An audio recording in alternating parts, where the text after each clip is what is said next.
거룩한 주일에 하나님께서 저와 여러분에게 주시는 말씀입니다. 구약성경 출애굽기 12장입니다. 출애굽기 12장 1절에서 14절까지 말씀입니다. 이 말씀을 봉독할 때에 우리 하나님의 음성을 함께 듣습니다. 여호와께서 애굽 땅에서 모세와 아론에게 일러 말씀하시되 이 달을 너희에게 달의 시작 곧 해의 첫 달이 되게 하고 너희는 이스라엘 온 회중에게 말하여 이르라.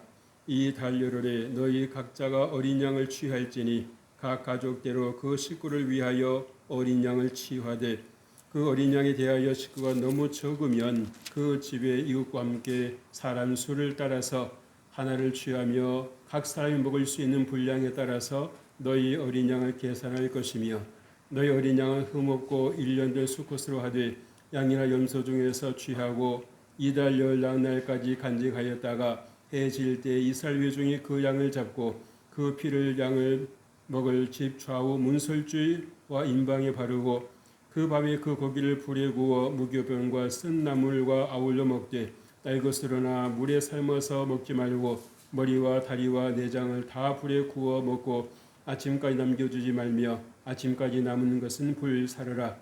너희는 그것을 이렇게 먹을지니 허리에 띠를 띠고 발에 신을 신고 손에 지팡이를 잡고 급히 먹으라. 이것이 여호와의 유월절이니라. 내가 그 밤에 애굽 땅에 두루다니며 사람이나 짐승을 막론하고 애굽 땅에 있는 모든 처음 난 것을 다 치고 애굽의 모든 신을 내가 심판하리라. 나는 여호와라. 내가 애굽 땅을 칠 때에 그 피가 너희가 사는 집에 있어서 너희를 위하여 표적이 될지라. 내가 피를 볼 때에 너희를 넘어가리니 재앙이 너희에게 내려 멸하지 아니하리라. 너희는 이 날을 기념하여 여호와의 절기를 삼아 영원한 규례로 대대로 지킬지니라. 아멘. 할렐루야. 오늘도 하나님께서 여러분들과 함께 하실 주 이름으로 축복합니다. 우리가 지난 주일에는 마태복음 16장 21절 이하의 말씀을 가지고 하나님의 구원 계획이라는 제목으로 함께 은혜를 나눴습니다. 여러분, 오늘은 우리가 정말 이 분리라고 하는 단어를 생각을 해보고자 합니다. 우리가 얼핏 들을 때 이 분리라고 하는 단어는 그리 좋은 단어는 아닙니다만은 그러나 우리가 그렇다고 해서 항상 이 분리라는 단어가 우리에게 불리한 거냐? 그건 아니라고 하는 거지요. 우리가 정말 하나님과 연합된다라고 하는 것은 다른 차원에서 보면 죄와의 분리를 선언하는 것입니다. 우리가 죄와 함께하고 죄를 먹고 마시듯 하면서 하나님과 연합한다라고 하는 것은 거짓말입니다. 그렇게 생각을 하고 있고 그렇게 살아왔다고 하면 철저하게 자신에게 속고 살아온 인생이요, 원치는 않지만 어리석은 인생을 살았다라고 말할 수밖에 없습니다. 하나님께서 이스라엘 백성들을 애굽에서 건져내실 때에 왜 어린 양을 잡게 하시고 그 어린 양의 고기를 먹어야 하며 그래도 그 어린 양이 죽을 때 죽어가면서 그 흘린 피를 좌우 문설주와 인방에 바르게 하셨을까? 그것은 단순히 하나님께서 이스라엘 백성들을 애굽에서 건져내시는 것이 아니라 영적인 의미도 우리가 함께 생각을 해봐야 된다라고 하는 것을 가르쳐 주시고 있습니다. 우리가 정말 애굽에서 살아온 그 순간 너무도 이제 내 삶이 되었고 내 인생이 전체가 되었다고 해도 과언이 아닐 것입니다. 그 삶에서 이제는 새로운 땅, 새로운 세계로 나아가는데 하나님께서 그냥 나오게 하시는 것이 아니라 그냥 내보내시는 것이 아니라 절차를 거쳐서 내보내시는 것을 보게 됩니다. 어떤 절차가 있었습니까? 정해진 날, 정해진 시간에 1년 된 순양을 잡아서 머리와 다리와 내장을 어떻게 먹으라고 하셨습니까? 구워 먹으라고 하셨습니다. 그리고 구워 먹되 어떻게 구워 먹으라고요? 허리에 띠를 띠고 발에 신을 신고 급히 먹으라고 말씀을 하십니다. 왜 하나님께서 지금까지는 일을 하시는 듯 안 하시는 듯 그렇게 하시다가 어느 순간 이렇게 급하게 몰아치실까? 하나님의 역사는, 하나님의 응답하심은 순식간이라는 것입니다. 그렇기 때문에 우리가 기도하는 것도 무엇을 보고 기도해야 되는 것입니까? 믿고 기도하는 것입니다. 응답되면 하는 것이 아니라 응답받은 줄을 믿고 기도하는 것입니다. 그래서 여러분, 이스라엘 백성들이 애굽에서 나와서 가나안 땅으로 들어가는 것이 전적인 하나님의 은혜였음과 같이 저와 여러분이 구원받게 되는 것도, 천국 백성이 되는 것도, 하나님을 나의 하나님으로, 나의 아버지로 부를 수 있게 되는 것도 오로지 하나님의 은혜라는 사실을 여러분 꼭 믿으시길 주의 이름으로 축복합니다.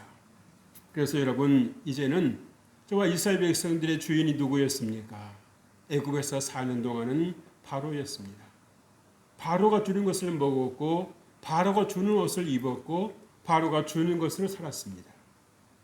그러나 이제는 바로가 주는 것이 아니라, 세상에 주는 것이 아니라 하나님께서 주시는 것으로 먹고 살아갈 그러한 세계가 되었다라고 하는 것입니다.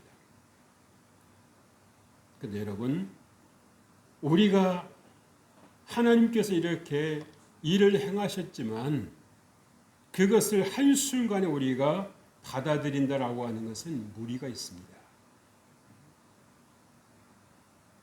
그럼에도 불구하고 이미 나는 하나님의 백성이 되었다라고 하는 사실을 우리는 결코 의심해서는 안 되는 것입니다. 내가 느낌이 없다고 해서, 내가 어떻게 느껴지지 않는다고 해서 상황이 달라진 것이 아니라는 것은 아니다라는 거예요. 예를 들어서 여러분, 어떤 장례를 치렀다고 생각해 보십시다. 갑자기 여러분 그 현실에 여러분 적응이 되십니까? 마음 같지가 않습니다. 시간이 흘려야 되는 것이에요. 여러분, 예수님께서 또 하나님께서 이스라엘 백성들을 이 애국에서 건져내셨다고 해서 한순간에 이스라엘 백성들이 그러면 하나님 백성화 됐느냐? 하나님 말씀에 철저하게 순종하는 하나님 나의 하나님이시오, 나의 아버지시오, 나의 구원자시라고 하는 그 사실에 정말 철저하게 복종하는 그러한 순종적인 인생이 되었는가? 아니었다는 거예요. 그리고 광야 40년 동안 얼마나 많은 하나님의 마음을 아프시게 해드렸습니까? 우리 육신도 그렇습니다만은 우리 영혼도 이 유하기에서 뭐가 있습니까? 영적인 사춘기가 있더라고 하는 거예요. 내 뜻과 하나님의 뜻, 하나님 뜻과 내 뜻 사이에서 정말 내가 그 하나님의 뜻을 찾아가고 하나님의 백성이라고 하는 그 신분을 찾아가는 그 과정이 반드시 필요하다라고 하는 것입니다. 그런데 많은 분들이 하나님의 뜻을 찾아가고 하나님의 백성이라고 하는 신분을 찾아가는 그 과정에서 실패했다라고 합니다. 왜? 애굽에서 살아왔던 그 시간, 그 환경에 철저하게 물들어 있었고 길들여져 있었다고 하는 것입니다. 너무도 그 길을 가고 또 갔기 때문에 굳어질 대로 굳어져서 하나님 말씀이 들어갈 여지가 없습니다. 이리 튀어나가고 저리 튀어나가고 하나님의 말씀을 듣기는 들어보지만 어쩐지 나는 아닌 것 같고 어색하고 이상하고 내가 가면 그렇게 살아도 내가 내 인생 살아갈 수 있을까라고 하는 어떤 두려움과 의심 속에서 하나님의 뜻을 저버릴 때가 얼마나 많은지 몰랐다는 사실이에요. 여러분, 그래서 우리가 내가 항복하지 않고는요, 예수님의 말씀의 표현을 우리가 인용하자면, 내가 죽지 않고 내가 내 자신을 부인하지 아니하면 하나님의 뜻을 따를 수가 없다는 건 사실입니다. 여러분, 내가 나를 내려놓는다라고 하는 것, 내가 나를 포기한다라고 하는 것 쉽지 않습니다. 언젠가도 말씀을 드렸습니다마는 물에 빠진 사람이 여러분 빨리 사는 길은, 빨리 구조받는 길은 어디에 있습니까? 구조대원이 나를 와서 구조해 주기를 기다리는 거예요. 그리고 구조대원에게 자신을 온전히 뭐 하는 거? 맡기는 거예요. 맡기는 거예요. 여러분, 구조대원이 왔음에도 불구하고 내가 살아보겠다고 발버둥 치면 구조대원 옆에 있지만 도울 수 있습니까? 없습니까? 없습니다. 그러면 물에 빠진 사람 그렇게 생각할 수 있겠죠. 구조대원이 왜 옆에 있으면서 나를 안 도와주느냐고. 그런 생각할 수 있지 않겠습니까? 아니, 왔으면 나를 구조해 줘야지, 나를 도와줘야지, 나를 살려줘야지, 왜 바라만 보고 있느냐고 원망하고 불평할 수 있습니다. 그럼 구조대원 뭐라고 말을 하겠어요? 당신의 그 발버둥 치는 것을 그만두십시오. 당신이 살아보겠다고 지금 물에 빠져서 구조 요청해놓고 살아보겠다고 발버둥 치는 것은 무슨 생각하고 있는 겁니까? 그럴 힘이 있으면 나오시지 그러셨어요. 근데 우리가 그 물에 빠진 사람만이 아니라 오늘 살아가는 신앙생활을 하고 있는 저와 여러분 가운데도 그러한 생각이 있다는 것입니다. 하나님께 기도해놓고도 내가 어떻게 해보겠다라고 발버둥을 치는 그런 경우를 우리가 적잖게 경험할 때 있다는 사실.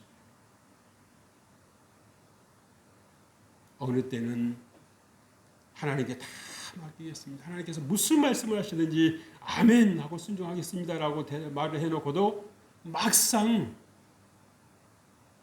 내가 죽을 수 있게 되기 때문에요. 내가 하는 겁니다. 하나님께 맡겨드렸던 그 위임권 내가 다시 되찾아와 버리는 거예요. 뺏어버리는 거예요. 그러나 분명히 사실 여러분 기억하십시다. 구조대원이 없는 게 아니라 내가 구조대원을 못 믿는 것입니다. 내가 구조대원에게 나를 맡기지 않는 것입니다. 그럼 어떻게 됩니까? 나는 죽는 거예요. 여러분 살고자 하면 어떻게 해야 됩니까? 내가 죽어야 되는 것입니다. 내가 하나님께 풍성한 은혜와 복을 받으려고 하면 내가 하려고 하는 그 생각을 내가 내려놔야 된다는 사실이에요. 그러나 여러분 그 포기라고 하는 것이 그렇게 쉬운 게 아닙니다. 그래서 여러분들이 신앙생활 하시면서 훈련하시는 것입니다. 아, 내가 또 놓쳤구나. 또 내가 내 힘으로 또 살려고 했구나. 내가 또 내 의지로 살려고 했구나. 내가 또 내 경험을 살려고 했구나. 내가 내 인생 철학으로 살려고 했구나. 그리 되면 여러분의 삶의 시행착오는 계속될 것입니다.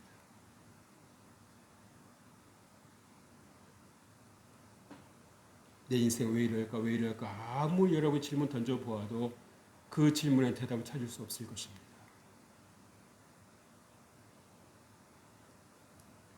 여러분 우리는 애굽을 떠나야 됩니다. 왜? 하나님의 백성이니까요. 내 생각대로 살아갈 인생이 아니라 하나님의 뜻을 따라서 하나님의 그 구원의 은혜를 누리고 우리가 천국의 소망을 가지고 살아가야 할 인생이기에 우리가 애굽을 떠나야 되는 것입니다. 그러나 여러분 애굽을 떠나는 것이 내 힘으로 되는 것이 아니다라고 하는 거예요. 하나님께서 그렇게 애굽을 다루셨는데도 불구하고 여러분 애굽 그 바로가 어떻습니까? 진짜 세상 말 빌리면 발악을 하잖아요. 안 놀려고. 그렇죠? 그 애굽이라는 나라가 초토화가 되고 신하들조차도 이 애굽이 망한 줄 바로는 모르시나이까라고 하는데도 하소연을 하는데도 바로는 그 의지를 꺾질 않습니다.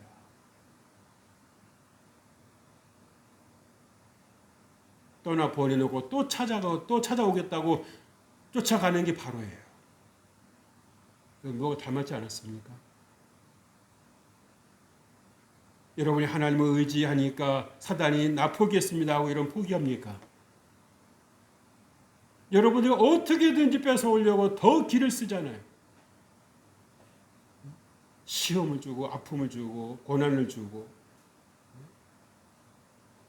무기력하게 만들고 두렵게 만들고 그러면서 얼마나 옆으로 위해 주는 척합니까? 너 하나님 믿는다고 하는데 너 두려워하잖아. 너 여전히 아프잖아. 너 여전히 문제하고 있잖아. 하나님 믿으면 문제 없어야지. 위해 주는 척하면서 여러분 신앙을 다 끌어내린단 말이죠. 그러나 중요한 것은 내가 하나님의 백성이 되었다라고 하는 것, 그거 중요한 것입니다. 우리가 연애 때 가지고 있는 그런 생각을 가지고 신앙생활 하는 경우라면 다윗은, 요셉은, 다니엘은 하나님을 떠나도 벌써 떠났을 인생들입니다. 얼마나 많은 고난이 있었습니까? 얼마나 많은 시련이 있었습니까? 그럼에도 불구하고 다윗은 시편을 통해서 적지 않은 글에서 자기 신앙을 이렇게 고백합니다. 나는 그럼에도 하나님을 찬양하리라. 나는 그럼에도 불구하고 하나님을 내가 의지하리라. 하나님 나의 요새시오 나의 피하여 바위시라고 고백하고 있습니다. 하나님 나의 피난처시라고 고백하고 있습니다. 여러분 그 흔들리지 않는 그 믿음은 어디에서 오는 것입니까?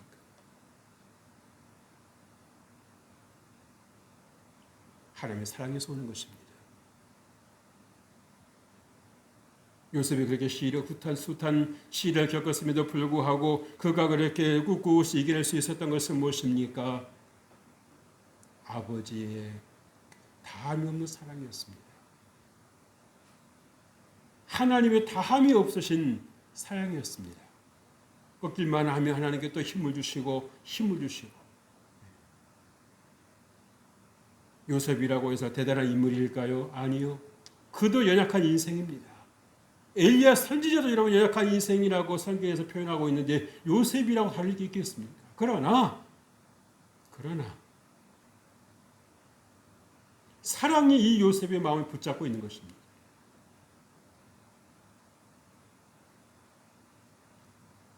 형들은 나를 외면해도 하나님 날 외면하시지 않아. 끈 하나를 붙잡고 있으니까 이겨내는 것입니다.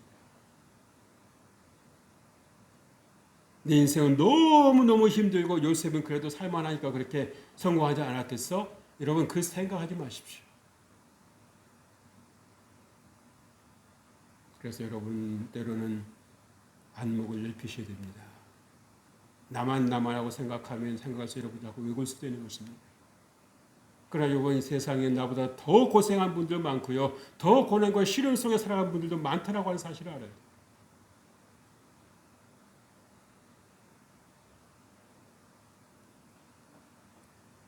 그래서 여러분 안에 계시는 새로운 주인이신 하나님을 여러분들이 온전히 사랑하고 신뢰하실 주 이름으로 축복합니다. 여러분 하나님은 우리에게 놀라운 선물을 주셨습니다. 그것이 무엇입니까? 영적인 유월절입니다. 우리가 만약에 우리의 삶에 이런 영적인 유월절이 없었다고 한다면 우리는 어떻게 살게 될까요? 죄로부터 와서 죄 가운데 살고 죄 속에 살다가 마귀와 그의 추종자들을 위해서 예비된 지옥불에 떨어질 것입니다. 거기엔 졸업이 없습니다. 거기는 방학이 없습니다. 들어가면 제발대로 못 나오는 것입니다. 하나님도 제육부에 떨어진 사람을 끌어내실 의사 없습니다. 그래서 하나님께서 우리에게 성경을 주신 거 아닙니까? 그곳은 너희들이 갈 곳이 아니니까 나를 믿고 나를 따르라고 하나님께서 우리에게 간곡하게 말씀하시는 거예요. 왜? 들어가면 못 나오는 거예요. 들어가면 못 나오는 겁니다.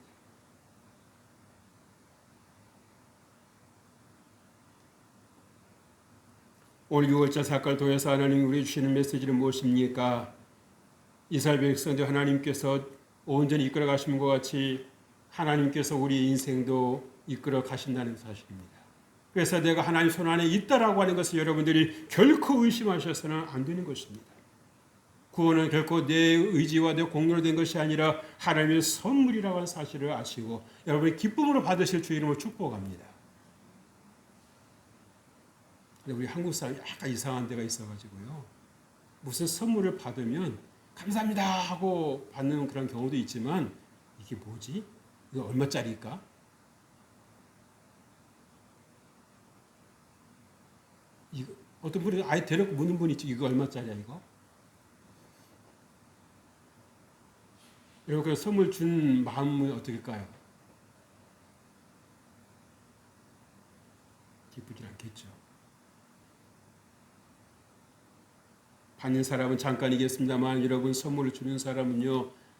뭘 살까부터 고민해가지고 또 직접 현장에 가서 또 구입을 해서 갖다 준단 말이에요. 요즘은 뭐 택배가 좀 발달되어 있으니까 이제 택배로 보내기도 합니다만은 그러나 정말 사랑하는 사람이 어떻게 합니까?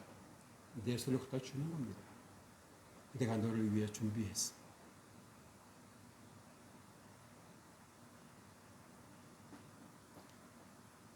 여러분 6월절이 어떤 것입니까? 메시지는요. 하나님께서 이제 나의 주인이 되어주신 놀라운 사건입니다. 이제는 너 힘으로 살아가지 않고 내가 너의 삶을 인도하마. 내가 너의 삶을 내가 지도해 주마. 주님께서 말씀해 주시는 거예요. 할렐루야. 감사하죠? 우리가 때로 정말 내가 어찌할 바를 모여서 저 방은 방황할 때가 있지 않습니까? 뭔가를 해야 되겠는데 어디서부터 어떻게 설계해야 될지 알 수가 없는 거예요. 왜? 안 해봤으니까. 그때 누군가가 여러분 정말 전문가라고 하는 분이 나타나서 내가 당신의 길을 도와줄 텐데 내 손을 잡으시겠습니까? 여러분 잡겠어요? 놓겠어요? 확신만 있으면 잡겠지요. 세상에 이런 복도 있다니 어떻게 내 형편을 알고 와서 날 도와주십니까? 그냥 자리에서 팔뚝팔뚝 뛰면서 좋아할 거예요. 야, 내가 이런 복도 있구나. 근데 그것도 알아보는 사람이 그렇게 하는 거지 아무나 그렇게 하는 것은 아닙니다. 그냥 알아보는 것도 능력이에요. 하나님께 나의 주가 되시고 하나님이 되신다라고 하는 것을 여러분이 알아볼 수 있는 것도 여러분 축복인 것입니다. 어둠 속에 있는 사람은요 몰라요. 내 삶을 괜히 간섭하려고 그러고 내 삶을 불편하게 하는 존재점을 생각하는 분들이 얼마나 많은지 모릅니다. 하나님 바치라고 말씀하시니까 내가 왜 바칩니까 하는 분들이 있죠. 내 인생 내 거라고 하는 분들이 있잖아요. 그래서 어떻게 사실 건데? 여러분의 지혜가 하나님의 어리석음보다 더 지혜로울까요? 여러분의 강함이 하나님의 연약하심보다 더 강할까요?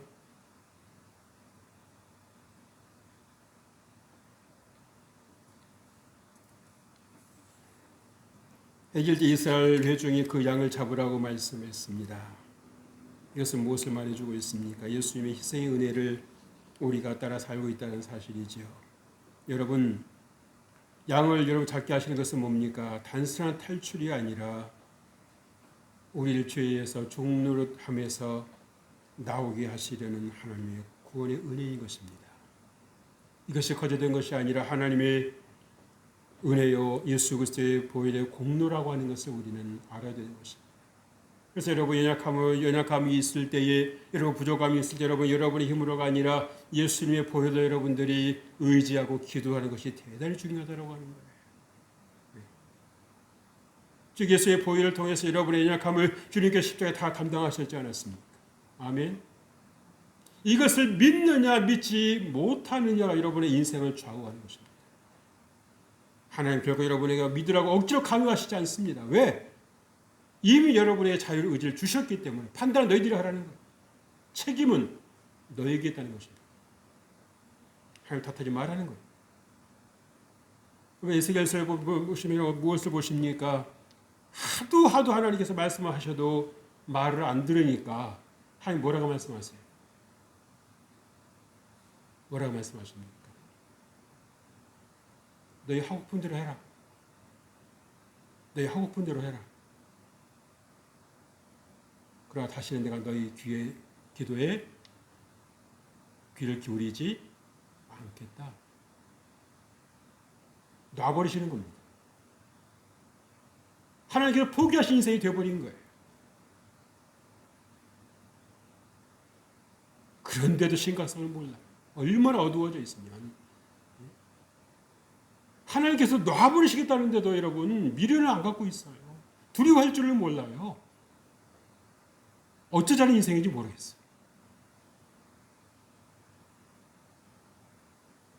한쪽으로 이렇게 살겠다고 이렇게 발버둥을 치면서도 하나님께서 놔버리시겠다는데도 전혀 거기에 대해서 위기의식을 못 느끼는 거예요. 애굽을 의지하면서 산다고요? 천만에요. 사람이 여러분 날 살릴 수 있습니까?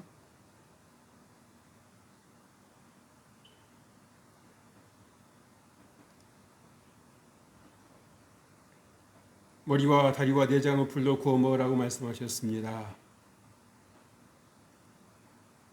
실제가 되게 하라는 말씀이에요. 머리로 알고 있는 그런 구원 체험이 아니라 구원 지식이 아니라 몸으로 체험하는 구원 체험을 가지라는 것입니다. 여러분 주님을 인격적으로 만난 체험이 있습니까? 세상에 달리 보인 적이 있습니까?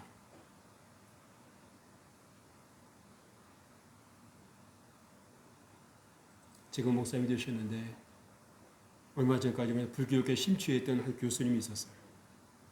근데 그분도 상처가 있었겠지요. 그러니까는 꼬마가 탄 자전거, 꼬마가 그렇게 보기 싫었다는 겁니다. 이유는 모르겠어요. 근데 그분이 예수님을 믿고 예수님을 만난 뒤에 그 꼬마를 보고 그 꼬마 그 자전거를 보니까 그렇게 이쁠 수가 없더라는 거예요. 그러니까 뭡니까?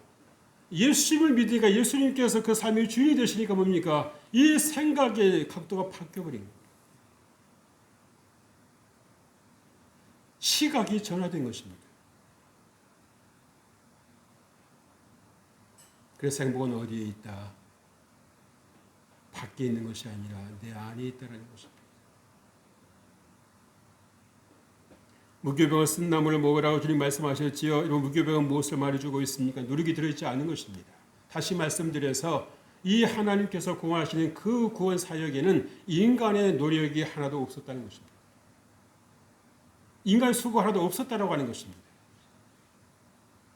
하나에서 열까지 다 하나님이 하셨다는 것입니다. 쓴 나무는 무엇을 말해주고 있습니까? 정말 이 고통을 양이 너를 대신해서 겪은 그 고통을 생각하라는 겁니다. 나를 구원하시기 위해서 피 흘리신 십자가에서 피 흘리신 예수님의 그 고통을 생각해 보라는 거예요. 그래서 우리가 성만찬을 우리가 나눌 때도 여러분 무엇을 생각하는 것입니까? 예수님께서 나를 위해서 찢기신 살을 생각하고 예수님께 나를 위해서 흘리시는 그 피를 생각하는 것입니다.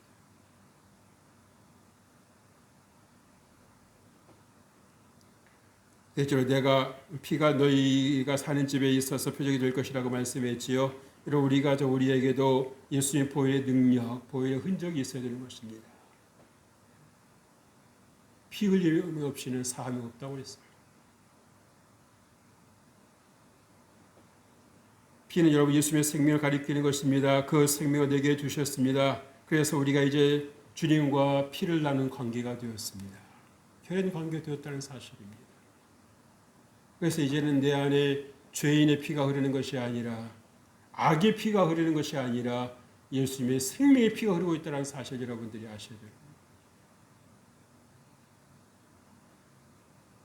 피는 흘려야 되는 것입니다. 막혀 있으면 죽습니다. 그래서 여러분들이 삶을 사실 때도 예수님의 보혈의 공로를 늘 기억하기 위해서 힘쓰는 여러분 되시길 주의 이름으로 축복합니다. 여러분 좌우 문설주와 임방은 여러분 무엇을 의미하고 있는 것입니까? 집의 출입구죠. 그리고 관문입니다. 집으로 들어가는 관문이에요. 그래서 좌우 문설주와 임방의 피를 양의 피를 발랐다라고 하는 것은 무엇입니까? 가정을 상징하는 거지요. 그 집 안에 있는 모든 가족들은 다 어떻게 되는 것입니까? 구원받는 것입니다. 보호받는 것입니다. 주변에서는 장자들이 다 세상을 떠나서 죽음을 당해서 그렇게 정말 통곡 소리가 지천을 흐르는 그 상황 속에서도 세상을 뒤흔드는 그 상황 속에서도 이 양의 피가 발라져 있는 그 이스라엘 집에는요 잠잠한 것입니다. 개도 소리를 안 내는 거예요. 개도 소리를 안 내는 거예요. 한쪽에서는 아비규환으로 몸부림을 치는 곳에서도 이 이스라엘 가정에 평안이 있는 것입니다. 하나님의 보호가 있는 것입니다. 그러기 사랑하는 성도 여러분, 예수님을 잘 믿는 가정이 되실 주의 이름으로 축복합니다. 예수님을 잘 믿는 가정이 되실 주의 이름으로 축복합니다. 여러분의 힘으로 가정이 일굴 수 없습니다. 죄인끼리 만났는데 여러분들이 하나 되면 얼마나 하나 될 것이며 여러분들 사랑하면 얼마나 서로 사랑할 수 있겠습니까? 서로 내가 안 채워준다고 원망하고 불평하고 짜증내고 다 필요 없다고 그런 말 할 때가 얼마나 많이 있습니다. 그런 하나님의 사랑이 함께하면은요 내가 못해줘서 미안한 것입니다.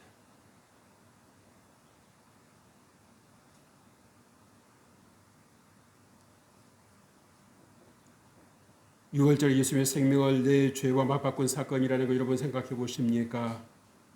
여러분 재앙이 하나님의 손 안에 있습니다.